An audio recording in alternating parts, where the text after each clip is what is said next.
ఇంకొకటి barter system ఉన్న problem ఏమైందంటే ఇప్పుడు తను వాడే అతనికి 100 రకాల వస్తువులు కావాలా, తను ఒక వస్తువు తయారు చేస్తాడనమాట.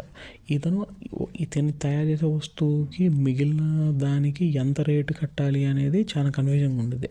అంటే 3 నెలల కిందట ఒక లేడీ వచ్చేసి 4 మంచి యాపిల్స్ ఇచ్చేసేసి తను చెప్పులు కుట్టించుకొని వెళ్ళింది అనుకున్నాం.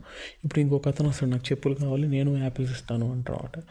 4 యాపిల్స్ ఇస్తా అంటారు, కానీ ఆ లేడీ ఇచ్చిన యాపిల్స్ సుపీరియర్ క్వాలిటీ ఉన్నాయి, ఇతను ఇచ్చే యాపిల్స్ అంత తీయగా ఉండవు. ప్లస్ ఇతని చెప్పుల సైజు ఆ అమ్మాయి చెప్పుల సైజు కన్నా ఎక్కువ, సో ఎక్కువ లెదర్ పట్టిద్ది. సో ఎలా నువ్వు కరెక్ట్గా కామన్గా పెడతావు? ప్లస్ ఆ ఎక్స్చేంజ్ రేటు 2 థింగ్స్ మధ్య కాదు, ఇతనికి కావాల్సిన వేరియస్ థింగ్స్, ఇతనికి మళ్ళీ క్లే పాట్స్ కావాలా, ఫుడ్ కావాలా, డిఫరెంట్ థింగ్స్ కావాలా, వైన్ తాగేదానికి కావాలా, క్లాతింగ్ కావాలా, వీటన్నిటికీ ఎలా రేట్ చేస్తాం? ప్లస్ అవతల పక్క కూడా ఇతను నచ్చినవి వాడు అమ్మేవాడు ఉన్నాడు. సపోజ్ వీడికి అసలు యాపిల్సే ఇష్టం లేదు,